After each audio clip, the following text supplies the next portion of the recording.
एक बार फिर उम्रा पर जाने की तैयारी हमारी आंटी यानी कि जिंदगी खाला कर चुकी हैं। एक बार वो फिर उम्रा पर जाएंगी और वहां पर जाकर उनका वही रोना धोना होगा, वही तौबा इस्तगफार होगी, वही दरूद के नारे बुलंद किए जाएंगे। पर जब वो अपनी दुनिया में वापस आएंगी, यानी कि वो जैसे ही एयरपोर्ट से उतरेंगी, तो वो अपनी उन्हीं रंगीलियों में मस्त हो जाएंगी जैसा कि वो पिछले उम्र पर जाकर आकर उन्होंने लोगों को बेवकूफ बनाया, लोगों के जज्बात से खेला। और सबसे बड़ी बात तो वो इस उम्र की भी ताजीम ना कर सकी। देखिए अब वो ये कहेंगी कि अल्लाह मुझे उस दर तक बुलाता है, अपने घर तक बुला रहा है। आंटी, बेशक अल्लाह करीम आपको अपने घर तक बुला रहा है, पर वो हर बार आपको बुलाता है और बिना हिदायत दिए वापस भेज देता है। अगर आपके दिल में अल्लाह के लिए खौफ हो और अगर आप वाकई उम्रे की ताज़ीम और उसकी अहमियत को समझती, तो आप इतना बड़ा खेल नहीं खेलती जो कि आपने उम्रा से आने के बाद खेला है। अस्सलामुअलैकुम वरहमतुल्लाहि वबरकातुहू। मैं हूँ आपकी मेज़बान नाजिश खान और आप देख रहे हैं आपका अपना चैनल नूर रिएक्शन ब्लॉग। आजकल खाला के ब्लॉग जो हैं आप देख रहे हैं कि लैला मजनू हीर रांझा भी उनकी मोहब्बत के सामने फेल है। जितनी खूबसूरती से उन दोनों मियाँ बीवियों ने अदावत निभाई थी, उतनी ही खूबसूरती से एक बार फिर पहले की तरह अपने फेस पर झूठी मुस्कुराहट, झूठे एक्सपीरियंस लाकर वो आपके और जो उनके चाहने वाले हैं उनको तकलीफ पहुंचा रही हैं। क्यों? क्योंकि मेरी गिनती तो उनके चाहने वालों में आती ही नहीं है। बहुत से लोगों को मेरी इस बात से और इस चीज से तकलीफ हो रही है, पर ये चीज मैंने जिंदगी खाला से ही सीखी है कि जिस बात का जवाब नहीं देना हो उस बात को इग्नोर इग्नोर इग्नोर करो। अब खाला यहाँ पर एक बात बता दूं, मैंने पहले भी कहा था कि आपके अंदर वाकई दीन की ला इल्मी का बहुत बड़ा खजाना भरा हुआ है। ये कौन सी शरीयत में, कौन सी हदीस में साबित होता है कि घर के अंदर दूध उबलने से खैर व बरकत आती है? तोबा अस्तगफिरुल्लाह, क्या आप नहीं जानती? क्या आपने हजरत मौला अली मुर्तजा रजी अल्लाह ताला अन्हु का वो बयान नहीं सुना, वो हदीस नहीं सुनी जो कि वो बताया करते हैं कि घर में दूध उबलने का मतलब है आपस में लड़ाई झगड़े, घरेलू ना इत्तेफाकियां नाचाकियां। तो आंटी ये दूध उबालना अब बंद कर दीजिए, क्योंकि पहले भी आपके गैस पर जब दूध उबलता था तो आप उसे अच्छा साइन मानती थी, पर वो गुड साइन नहीं होता है। और देखिए क्या हुआ था, आखिर में जामुन भाई आपके हाथों से फिसल कर चारों तरफ इधर से उधर उधर से इधर लुढ़कते फिर रहे थे। और एक बात और कि जब ये पब्लिक मुझसे कहती है कि मुझे कुछ तकलीफ है, तो देखिए मुझे हरगिज भी तकलीफ नहीं है। क्यों? क्योंकि वो अल्लाह करीम ही है, उसकी शान करीमी का कोई ठिकाना नहीं है। कि मुझको कहा जाता था कि मैं जामुन भाई की तीसरी रखेल हूं, पर क्या चीज साबित हुई? कुछ साबित नहीं कर पाए। क्यों? क्योंकि अल्लाह रब्बे करीम इज्जत और जिल्लतों का मालिक है। बेशक मैंने अपने मुंह से पलट कर कुछ नहीं कहा, पर आज मेरे उस रब की शान देखिए कि मैं उसके जितने भी शुक्राने अदा करूं वो कम हैं।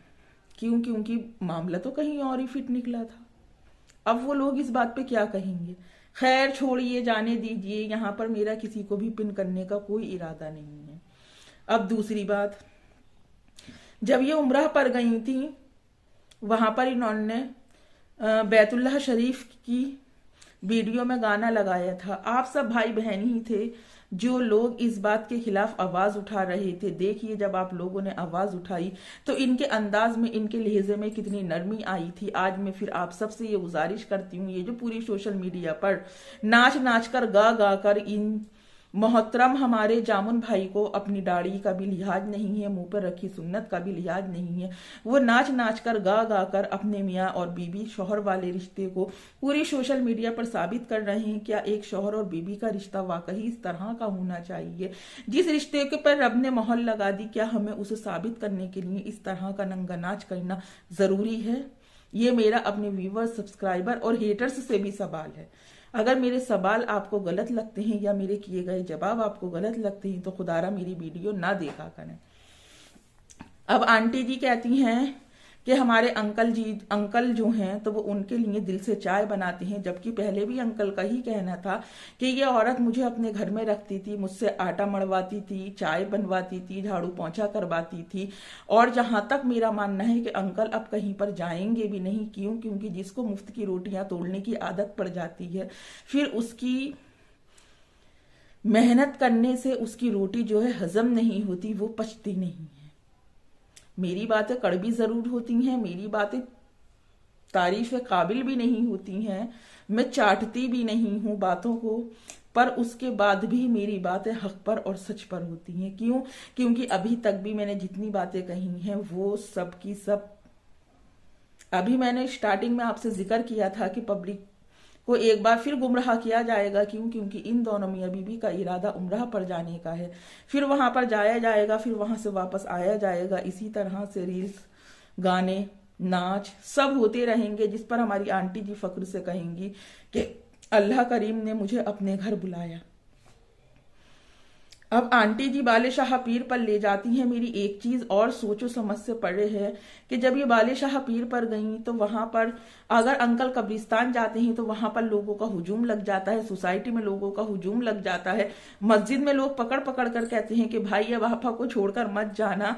बाले शाह पीर में इन्हें एक अलग रिस्पेक्ट मिलती है वकौल है हमारी आंटी के कहने से। पर आंटी आपने इस बात का जिक्र नहीं किया कि वहां के जो मुजाबिरीन होते हैं उन्होंने अंकल को नहीं समझाया या उन्होंने आपको नहीं समझाया कि आपा गलती मत करना और भाई अब आप आपा को छोड़कर कभी भी मत जाना। खैर छोड़िए, जाने दीजिए आंटी, आप क्या समझेंगी इन बातों को। अंकल ये पब्लिक है, सब जानती है। आंटी इस साल अपने बेटे की शादी का इरादा कर रही हैं। पहले तो जहां तक सुनने में आया था कि आंटी के बड़े बेटे की शादी हो गई और उड़ती उड़ती खबर ये भी पहुंची थी कि आंटी दादी बन चुकी हैं। जब दादी भी बन गई, शादी भी हो गई, तो आंटी अब अपने बेटे का किसी और का घर तोड़कर कौन सी दुनिया में जाकर घर बसाएंगी।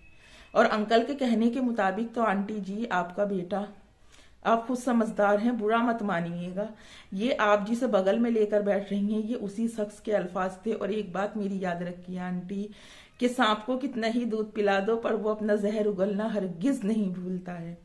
अभी नहीं, 4 दिन नहीं, 8 दिन नहीं, 1 महीना नहीं, 2 महीने नहीं, आप भी इसी सोशल मीडिया पर हैं और मैं भी इसी सोशल मीडिया पर हूँ। वही दिन होंगे आंटी और वही रात होगी और आपके वही दुखड़े और वही कहानियां होंगी और वही हमारे अंकल के आंसू होंगे। अब उसके कंधे पर जाकर रो लूं, अब उसके कंधे पर जाकर रो लूं।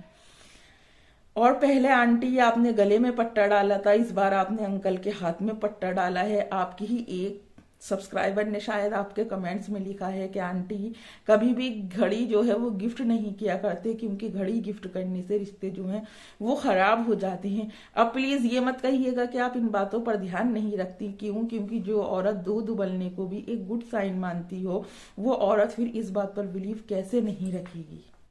घर टूटने से लेकर दुनिया भरे में पूरी सोशल मीडिया पर अपने रिश्ते को उछालने तक आज तक भी आप दोनों मियां बीबी ने अपनी गलती नहीं मानी। आप दोनों ने इस चीज का जिम्मेदार हमेशा दूसरे यूट्यूबर्स को, दूसरे लोगों को, जिन इंसानों ने आपको मिलाना चाहा, जिन इंसानों ने आपके टूटे रिश्तों को बचाना चाहा। जब आंटी आपको ये रिश्ता जोड़ना ही था, मेरी कोई भी खबर गलत नहीं थी। मैंने क्या कहा था, ये लोग आपस में बातें करते हैं। आंटी अंकल के लिए घड़ी भी लेकर आई, पर ये बात पूरी सोशल मीडिया पर या पूरी किसी भी लोगों को जो इनके जानने वाली हैं ये चीज पता नहीं चली।